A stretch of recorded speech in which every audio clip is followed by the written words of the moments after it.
Hola, my name is Tania Lopez. I'm a Latina mom and chef from the Bronx, New York. Hola, and I'm her son, Miguel Xavier Diaz Lopez. I'm a mechanical engineer working with NASA and studying for a PhD at Johns Hopkins University. We love to share stories about Latinos getting shit done. Welcome back to More Than Rice and Beans, a mother-son podcast about food, culture, relationships, and the Latinx community.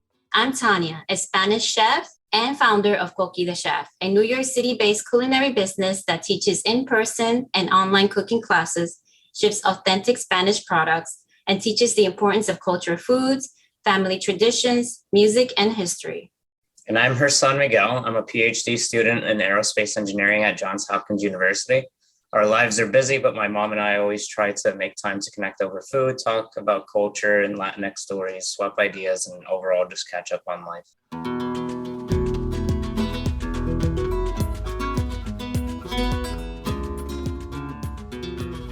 Miguel, I know you love to travel. So today we have the perfect guest for you. Yeah, I'm super excited about this one. Okay. Our guest today is Marcelo Munoz. And he is joining us all the way from Chile, where he owns and operates Trip4Good, a far from average travel company that links tourism with the real people and culture of the destination.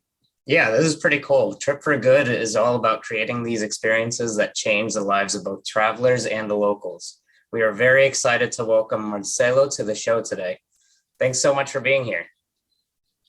Thank you for having me. I'm very excited to be here with you, here from Chile. So what can you tell us about your travel company? Give us a little background on how the idea started and what you're doing.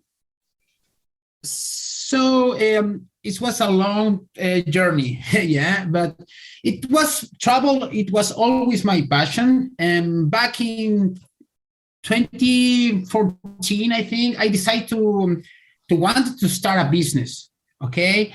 And I will already started two business before I turned 25. It was about, how I say, motivational products. For example, I made mugs with a motivational message, t-shirt. That was my first enterprise, my first business. It was a total mess. It was a total failure. It was my first my first business and my first experience in this entrepreneurial world. I'm passionate about the power of travel to change the world for the better. I want to help to create a style of travel that was low impact, and we can, that really get into the authenticity of the city, of the destination, and in the way supporting the local people that are there.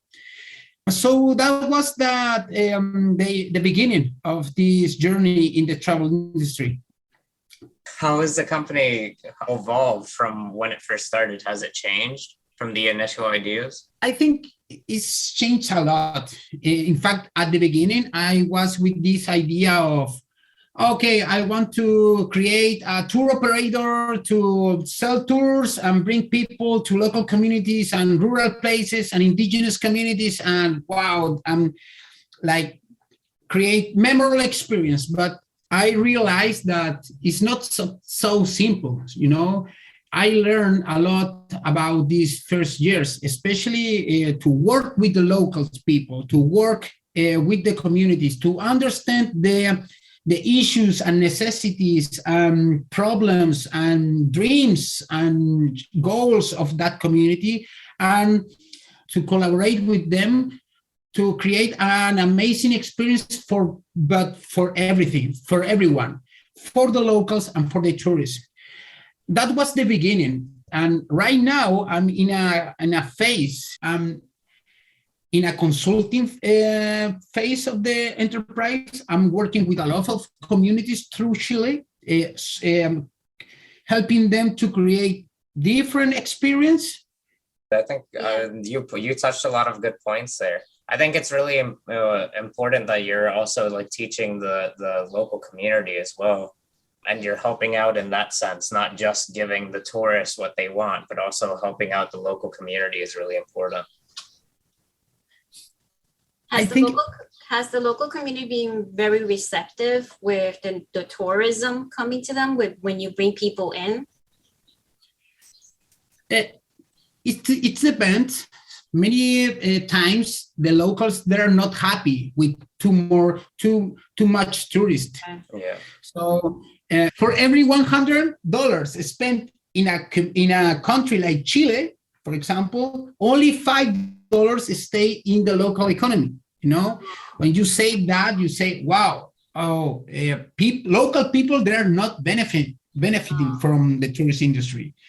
How do you think the tourism can benefit the locals? Do you have any ideas how to work on that? The tourists have a lot of power of decision. If the tourists can have, for example, be more aware about research, or when you talk with a hotel, or when you talk with a tour operator and you say how you are giving back to the communities, or what are your sustainable practices, and how much money you spend in local artisan or local guides. You said you offer the travelers a unique experience with the locals, right? Is there anything else what other kind of experiences you offer the travelers if they were to register with you, Trip4Good? What you can find if you come to Chile through Trip4Good, cooking classes with local masters, for example. Mm-hmm. You know, you can go to see national parks with local guides or with indigenous communities to understand both sides of the narratives, not just the scientific narrative, but also the indigenous communities narratives, you know. For example, you can go to see the stars, but also to support a local NGO.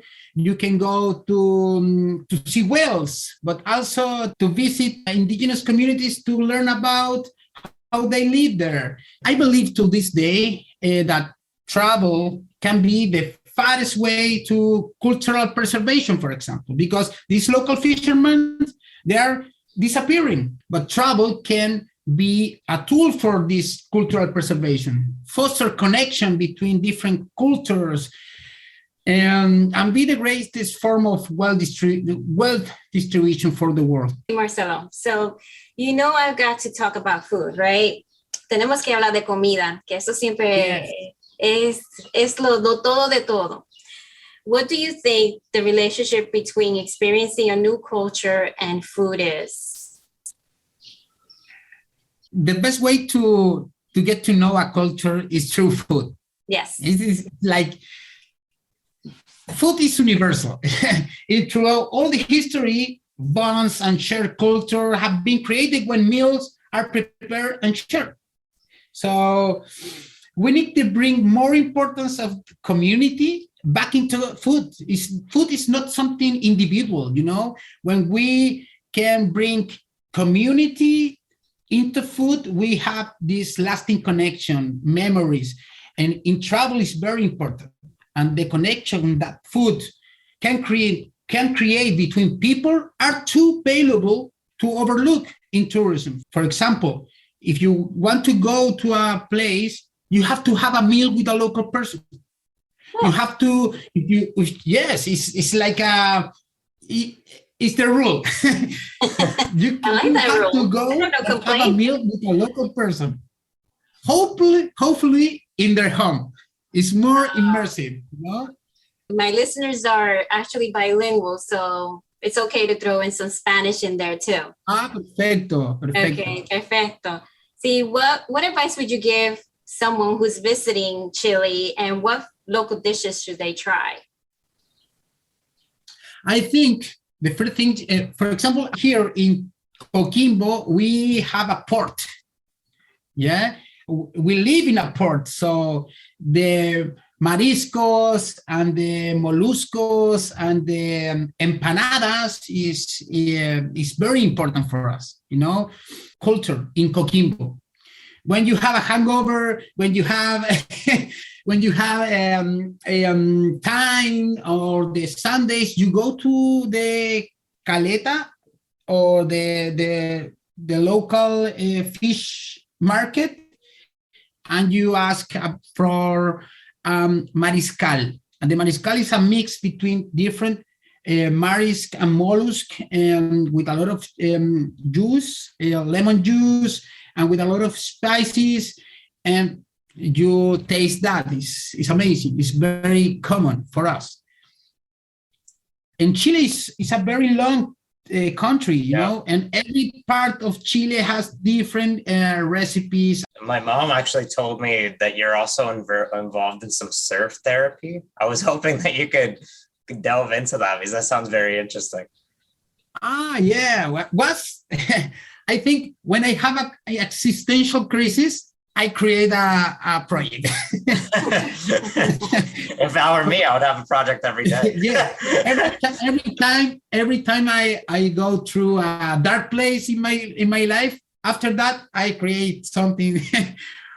Surf therapy was it's an intervention designed to bring well-being and mental health to people through the healing power of the ocean, but also the sport of surf.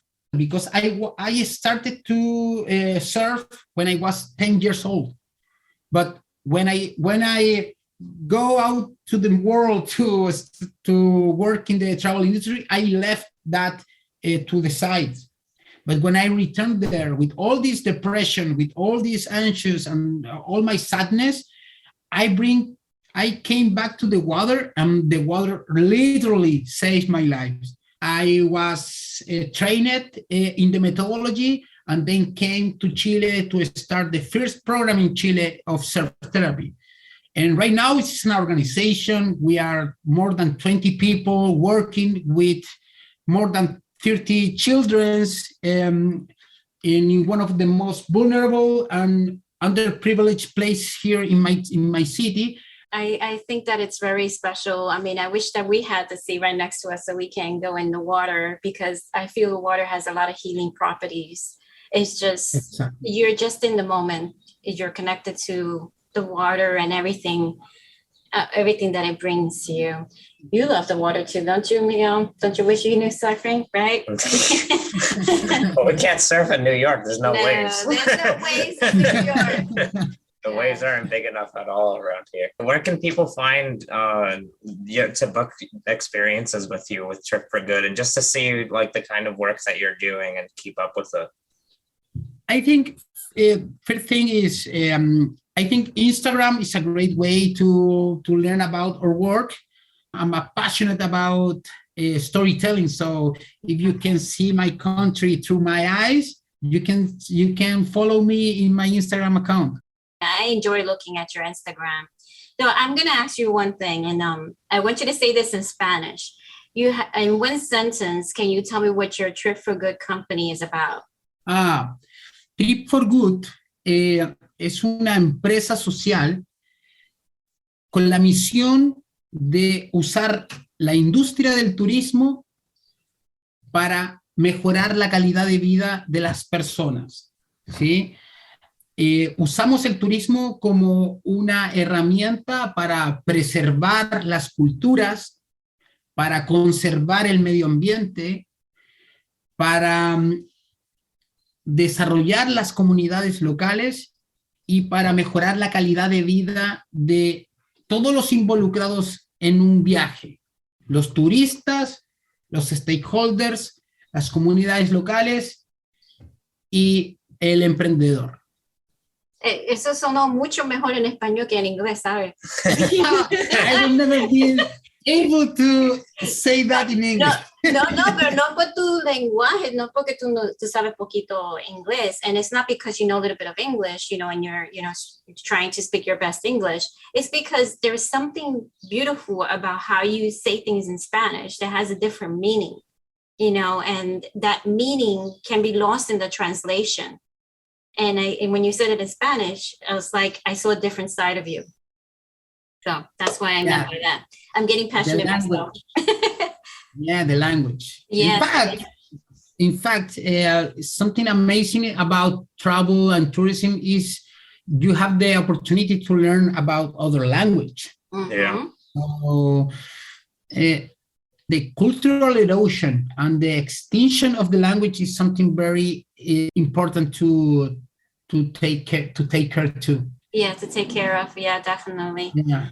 So I want to thank you so much for joining us today on More Than Rice and Beans, Marcelo. I'm ready to book a trip to Chile. Yeah, I will be your host. Yes, definitely. Yeah, that would be fun. Yeah. I definitely need to try all that food. When you have a stress in your life, come to Chile and you will have surf therapy sessions and travel experience with Trip4Good. Yeah, that sounds like the life. Thank you.